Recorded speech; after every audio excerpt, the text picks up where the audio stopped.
प्यारे बच्चों, आप सभी का बहुत बहुत स्वागत है भाषा की कक्षा 8 में। बच्चों, आज की इस कक्षा में हम बात करेंगे ज्ञान, संगीत और कला की देवी माँ सरस्वती की। तो बच्चों, आज हम पढ़ेंगे अपनी भाषा की पाठ्य पुस्तक मंजरी का पाठ 1, जिसका शीर्षक है वीणा वादिनी वरदे। बच्चों, आज की इस कक्षा में हम जानेंगे माँ सरस्वती जी की वंदना के महत्व को, उनके शक्ति, सौंदर्य और स्वरूप के बारे में, साथ ही जानेंगे उनके विभिन्न नामों के बारे में। बच्चों, आज की इस कक्षा में हम अज्ञानता के अंधेरे और नवचेतना का अर्थ भी समझ सकेंगे। बच्चों, माँ सरस्वती जी को माँ शारदे भी कहते हैं। माँ शारदे का नाम तो आपने सुना ही होगा। और बच्चों, इस वंदना का गायन भी आपने अपने विद्यालय के विभिन्न अवसरों पर ज़रूर किया होगा। बच्चों, इस वंदना को हम अपने विद्यालय की बाल सभा में भी गाते हैं, वार्षिक महोत्सव पर भी गाते हैं तथा अपने विद्यालय में होने वाले स्वतंत्रता दिवस और गणतंत्र दिवस के विभिन्न अवसरों पर हम इसका गायन करते हैं। बच्चों, माँ सरस्वती जी की यह प्रतिमा भी आपके विद्यालय में अवश्य होगी। क्या आपने कभी सोचा है कि माँ सरस्वती जी की प्रतिमा हमारे विद्यालय में क्यों होती है? बच्चों, जानते हैं इस बात को। बच्चों, माँ सरस्वती जी को ज्ञान, संगीत और कला की देवी कहा गया है। यह हमें विद्या देने वाली हैं, विद्या की देवी हैं। और हमारा विद्यालय विद्या का मंदिर होता है, इसीलिए विद्या के मंदिर अर्थात विद्यालय में विद्या की देवी अर्थात माँ सरस्वती जी की प्रतिमा होती है। बच्चों, हम जब भी कोई शैक्षिक या सांस्कृतिक कार्यक्रम प्रारंभ करते हैं, उससे पहले हम माँ सरस्वती जी की वंदना का गायन करते हैं। तो आइए आज हम अपनी कक्षा का गायन इस सरस्वती वंदना से करते हैं, जिसका गायन हम पहले भी अपने विद्यालय के विभिन्न कार्यक्रमों में कर चुके हैं। हे शारदे माँ, हे शारदे माँ, हे शारदे माँ, हे शारदे माँ, अज्ञानता से हमें तार दे माँ। हे शारदे माँ, हे शारदे माँ, अज्ञानता से हमें तार दे माँ। तू स्वर की देवी, संगीत तुझसे, हर शब्द तेरा है, हर गीत तुझसे। तू स्वर की देवी, संगीत तुझसे, हर शब्द तेरा है, हर गीत तुझसे। हम हैं अकेले, हम हैं अधूरे, हम हैं अकेले, हम हैं अधूरे। तेरी शरण हम, हमें प्यार दे माँ। हे शारदे माँ, हे शारदे माँ, अज्ञानता से हमें तार दे माँ। हे शारदे माँ, हे शारदे माँ, अज्ञानता से हमें तार दे माँ। बच्चों, इस कविता का भाव इसके शब्दों से ही स्पष्ट है। इस कविता में माँ सरस्वती जी से विनती की गई है कि हे माँ शारदे, हमें अज्ञानता के अंधेरे से बाहर निकालकर हमें भवसागर से पार कर दो। बच्चों, अब हम पढ़ेंगे अपनी पुस्तक के पाठ वीणा वादिनी वरदे को। इस पाठ के अंतर्गत हम जानेंगे कवि के बारे में, उनके जन्म, मृत्यु और उनकी साहित्यिक उपलब्धियों के बारे में। उसके पश्चात हम करेंगे कविता का सहस्वर वाचन। सहस्वर वाचन क्या होता है? बच्चों, जब हम कविता को उचित हाव भाव और आरोह अवरोह के साथ उसका गायन करते हैं तो उसे सहस्वर वाचन कहते हैं। काठिन्य निवारण, कविता में आए कुछ अपरिचित शब्दों का अर्थ जानना। भावार्थ। बच्चों, आज की इस कक्षा में हम कविता के अर्थ को भी समझेंगे। तुकांत शब्द। बच्चों, जिन शब्दों का अंत एक समान होता है उन शब्दों को हम तुकांत शब्द कहते हैं। संधि विच्छेद। बच्चों, आज की इस कक्षा में हम संधि विच्छेद पर भी चर्चा करेंगे तथा इसके साथ ही भाषा के अन्य बिंदुओं जैसे समास, विशेषण आदि पर भी चर्चा करेंगे। बच्चों, ये हैं कवि सूर्यकांत त्रिपाठी निराला जी। इन्हें महाकवि की उपाधि दी गई है। बच्चों, महाकवि सूर्यकांत त्रिपाठी निराला जी का जन्म सन 1896 ईस्वी में बंगाल के मेदिनीपुर जिले में हुआ था तथा इनका निधन सन 1961 ईस्वी को इलाहाबाद में हुआ था। बच्चों, सूर्यकांत त्रिपाठी निराला जी बहुमुखी प्रतिभा के धनी थे।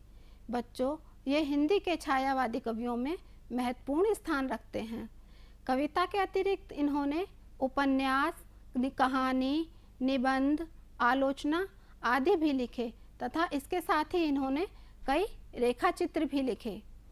बच्चों, इनकी प्रमुख रचनाएं हैं परिमल, अनामिका, तुलसीदास, कुकुरमुत्ता, गीतिका, नए पत्ते, आराधना आदि। बच्चों, आज जिस पाठ को हम पढ़ने जा रहे हैं वह कविता अर्थात पद्य के रूप में है। बच्चों, उसको पढ़ने से पहले जरूरी है हमें यह जान लेना कि गद्य क्या होता है और अर्थात गद्य और पद्य के भेद को समझना हमारे लिए बहुत आवश्यक है। तो आइए जानते हैं साहित्य रचना की विधाओं के बारे में। बच्चों, साहित्य रचना की मुख्य रूप से दो विधाएं होती हैं। एक होती है गद्य विधा और एक होती है पद्य विधा। पहले हम जानते हैं गद्य विधा के बारे में। बच्चों, गद्य साहित्य की वह विधा है जिसके अंतर्गत कहानी, उपन्यास, निबंध, नाटक, आत्मकथा व संस्मरण आदि लिख। बच्चों, गद्य रचनाएं वाक्यों से बंधी होती हैं व विचार प्रधान होती हैं। गद्य रचनाओं में कल्पना, मनोभाव, चिंतन व स्वाभाविक रूप से व्यक्त किए जाते हैं। गद्य रचनाओं में तर्क, वितर्क व विवेचना आदि की प्रधानता होती है। अगला है बच्चों पद्य विधा। पद्य साहित्य की वह विधा है जिसके अंतर्गत गीत, कविता, छंद, मुक्तक आदि की रचना की जाती है। बच्चों, पद्य में लयात्मकता की प्रधानता होती है। पद्य रचनाएं गेय रचनाएं होती हैं। गेय रचनाएं मतलब गाई जाने वाली। जिन रचनाओं को हम गाकर पढ़ते हैं वह गेय रचनाएं कहलाती हैं। पद्य में विचारों, भावों एवं कल्पना के सौंदर्य का समावेश होता है। पद्य का संबंध मुख्य रूप से हमारे मनोभावों से होता है जिसमें सौंदर्य लाने के लिए हम अलंकारों का प्रयोग करते हैं। बच्चों, यह था गद्य और पद्य में अंतर। आइए बढ़ते हैं अपने पाठ की ओर। वीणा वादिनी वरदे। बच्चों, पहले हम करेंगे इसका सहस्वर वाचन। वरदे वरदे वीणा वादिनी वरदे वरदे वरदे वीणा वादिनी वरदे। प्रिय स्वतंत्र रव अमृत मंत्र नव। प्रिय स्वतंत्र रव अमृत मंत्र नव। भारत में भर दे वर दे वीणा वादिनी वर दे। काट अंध उर के बंधन स्तर। महाजन ज्योतिर में निर्झर। कलुष भेद तम हर प्रकाश भर। कलुष भेद तम हर प्रकाश भर, जगमग जग कर दे वर दे। वीणा वादिनी वर दे, नव गति नव लय ताल छंद नव, नव गति नव लय ताल छंद नव, नवल कंठ नव जलद मंद्र रव, नवल कंठ नव जलद मंद्र रव। नव नभ के नव विहग वृंद को, नव नभ के नव विहग वृंद को, नव पर नव स्वर दे वर दे। वीणा वादिनी वर दे वर दे, वीणा वादिनी वर दे। बच्चों, यह कविता महाकवि सूर्यकांत त्रिपाठी निराला जी की प्रतिनिधि रचनाओं में से एक है। यह उनकी एक काव्य कृति गीतिका से ली गई है। बच्चों, यह कविता उनकी नवजागरण चेतना की कविता है। बच्चों, आइए जानते हैं इसके भाव को। जैसा कि अभी आपने सुनी कविता, यह उसी की पंक्तियां हैं। वर दे वीणा वादिनी वर दे। बच्चों, इस कविता में कवि अज्ञानता के अंधेरे को दूर करके भारत में नव चेतना का प्रकाश भर देने की कामना करते हैं। वर दे वीणा वादिनी वर दे, प्रिय स्वतंत्र रव अमृत मंत्र नव, भारत में भर दे। बच्चों, वह भारत में अमृत मंत्र भर देने की कामना कर रहे हैं माँ सरस्वती जी से। वीणा वादिनी, वीणा वादिनी, वीणा का वादन करने वाली अर्थात वीणा को बजाने वाली माँ सरस्वती। रव, रव का अर्थ है ध्वनि। अमृत मंत्र, अमृत मंत्र का अर्थ है अमृतत्व की ओर ले जाने वाला मंत्र अर्थात कल्याणकारी मंत्र। बच्चों, प्रस्तुत पद्यांश में कवि माँ सरस्वती जी से प्रार्थना कर रहे हैं, हे वीणा वादिनी माँ सरस्वती, हमें वरदान दीजिए। हे माँ, हम भारत के नागरिकों में स्वतंत्रता की भावना का नया ज्ञान रूपी कल्याणकारी मंत्र भर दीजिए। देखते हैं बच्चों। काट अंध उर के बंधन स्तर, बहा जननी जो तिर में निर्झर, कलुष भेद तम हर प्रकाश भर, जगमग जग कर दे। बच्चों, पद्यांश में कुछ अपरिचित शब्दों का प्रयोग हुआ है। आइए जान लेते हैं पहले उनके अर्थ को। अंध उर, अंध उर का अर्थ है अज्ञानपूर्ण हृदय। ज्योतिर्मय, ज्योतिर्मय मतलब प्रकाशमान। निर्झर, बच्चों निर्झर का अर्थ है झरना। कलुष, कलुष मतलब पाप या मलिन हृदय। तम, तम मतलब अंधेरा। प्रकाश, प्रकाश का अर्थ है उजाला। जगमग, जगमग मतलब उज्जवल, पूरे जग में प्रकाश कर देना। जग, संसार। बच्चों, जानते हैं इसके अर्थ को। बच्चों, प्रस्तुत पद्यांश में कवि माँ सरस्वती वीणा वादिनी से प्रार्थना करते हुए कह रहे हैं, हे वीणा वादिनी माँ सरस्वती, हमारे हृदय में स्थित अंधकार की जगह प्रकाश भरकर इसे उज्जवल कर दीजिए। हे माँ, हे वीणा वादिनी माँ सरस्वती, देश में प्रकाश की ऐसी धारा बहा दीजिए जो सारी बुराइयों व पापों का नाश करने वाली हो। नव गति नवलय ताल छंद नव, नवल कंठ नव जलद मंद्र रव। नव गति नवलय ताल छंद नव, नवल कंठ नव जलद मंद्र रव। नव नभ के नव विहग वृंद को, नभ नभ के नभ विहग वृंद को नव पर नव स्वर दे। बच्चों, नव का अर्थ है नया, कंठ गले को कहते हैं। मंद्ररव, मंद्ररव मतलब गंभीर ध्वनि। विहग, विहग का अर्थ, विहग कहते हैं बच्चों पक्षियों को, पक्षी को विहग कहा जाता है। और वृंद, वृंद मतलब समूह, तो विहग वृंद का अर्थ हुआ पक्षियों का समूह। बच्चों, जानते हैं इसके अर्थ को। इस पद्यांश में कवि वीणा वादिनी माँ सरस्वती से कहते हैं, हे माँ वीणा वादिनी, हे माँ सरस्वती, हमें नई गति, नई लय, नई ताल, नया स्वर दीजिए। हे माँ, आकाश में विचरण करने वाले पक्षियों के लिए के नए समूह को नया स्वर प्रदान कीजिए। बच्चों, प्रस्तुत पद्यांश में महाकवि सूर्यकांत त्रिपाठी निराला जी माँ सरस्वती से वंदना करते हुए कहते हैं कि हे माँ, हमें नए भारत की कल्पना करते हुए कहते हैं कि हे वीणा वादिनी माँ सरस्वती, हमें वरदान दीजिए।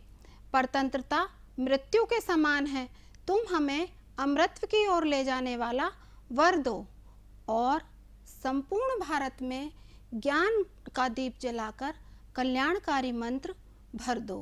हे माँ सरस्वती, हमारे हृदय में स्थित अंधकार को दूर कर दो और हमारे जीवन में प्रकाश में झरना बहा दो।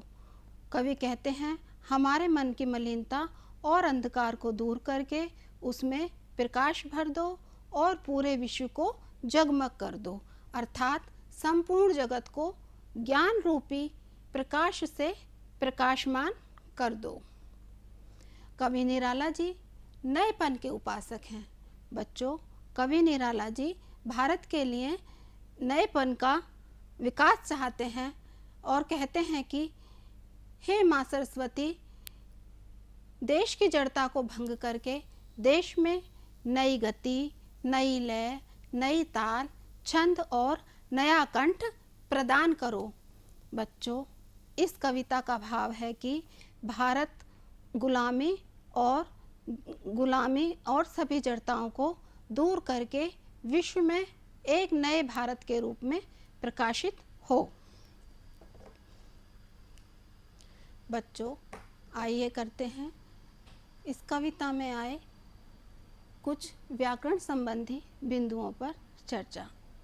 बच्चों, तुकांत शब्द, तुकांत शब्द किसे कहते हैं?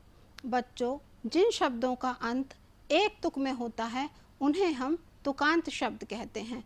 जैसे आप यहाँ देख रहे हैं वर दे, भर दे, जिस प्रकार वर दे का अंत हुआ है उसी प्रकार भर दे।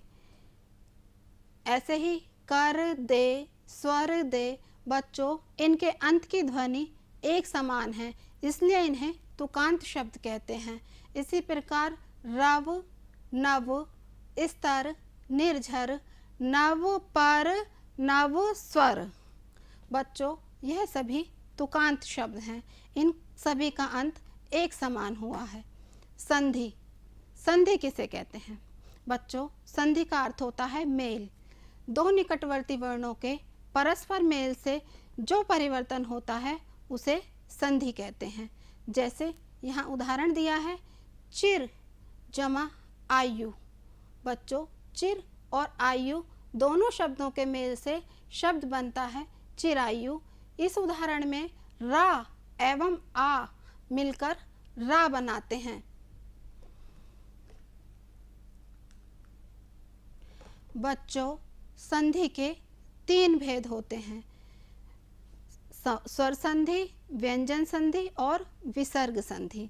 जैसा कि इनके नाम से ही स्पष्ट है, जिस संधि में स्वरों का प्रयोग होता है वह स्वर संधि होती है और जहाँ व्यंजन का प्रयोग होता है वह व्यंजन संधि होती है, जहाँ विसर्ग का प्रयोग होता है वहाँ विसर्ग संधि होती है। आइए जानते हैं इन तीनों के बारे में। स्वर संधि, बच्चों दो स्वरों के परस्पर मेल से होने वाले परिवर्तन को स्वर संधि कहते हैं। जैसे विद्या जमा आल्य। बच्चों यहाँ पर दो स्वर विद्या द के बाद जो आ का आवाज़ आती है और आल्य का आ दोनों का मेल होने से विद्यालय शब्द बनता है, अर्थात यहाँ दो स्वरों का मेल हुआ है। व्यंजन संधि, व्यंजन का व्यंजन से परस्पर मेल होने पर जो परिवर्तन होता है उसे व्यंजन संधि कहते हैं। देखिए जैसे ये उदाहरण है, दिक् जमा गज, यहाँ दो व्यंजनों का मेल हुआ है, का अथवा गा का शब्द बना दिग्गज, इसलिए इसको व्यंजन संधि कहते हैं क्योंकि इसमें दो व्यंजनों का मेल हुआ है। विसर्ग संधि, विसर्ग के बाद स्वर या व्यंजन के आने पर विसर्ग में जो परिवर्तन होता है उसे विसर्ग संधि कहते हैं। जैसे ज्योति जमा में ज्योतिर्मय, बच्चों ज्योति शब्द में विसर्ग का प्रयोग हुआ है। इसी प्रकार निर्झर शब्द में नी जमा झर निर्झर, बच्चों निर्झर में भी विसर्ग का प्रयोग हुआ है।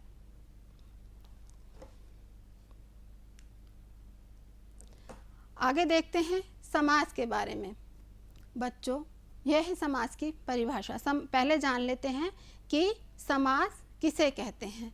बच्चों जब दो या दो से अधिक शब्द मिलकर एक नए व सार्थक शब्द की रचना करते हैं तो वह नया शब्द जो बनता है उसे हम समास कहते हैं, अर्थात विभक्ति को हटाकर दो शब्दों के मेल से बनने वाले नए व सार्थक शब्द को समास कहते हैं।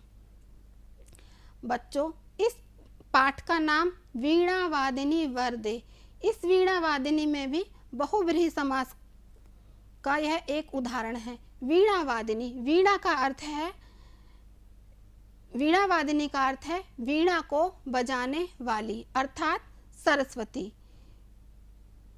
या वीणा का वादन करने वाली। यह बहुव्रीहि समास का एक उदाहरण है।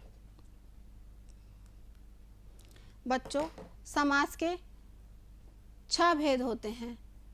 सबसे पहला है अव्ययी भाव समास, दूसरा तत्पुरुष समास, कर्मधारय समास, द्वंद्व समास, द्विगु समास और बहुव्रीहि समास। बच्चों आगे देखते हैं विशेषण के बारे में। विशेषण क्या होता है या विशेषण किसे कहते हैं। यहाँ विशेषण के भेद जानने से पहले ये ज़रूरी है हम यह जान लें कि विशेषण क्या है। बच्चों जो शब्द संज्ञा या सर्वनाम की विशेषता बताते हैं उन्हें विशेषण कहते हैं। विशेषण 8 प्रकार के होते हैं। सबसे पहले गुणवाचक विशेषण। बच्चों गुणवाचक विशेषण की विशेषता है कि वाक्य में जो शब्द किसी वस्तु के रूप या व्यक्ति के रूप रंग का बोध कराते हैं, अर्थात उसकी विशेषता बताते हैं, वह गुणवाचक विशेषण है। जैसे फूल सुंदर है।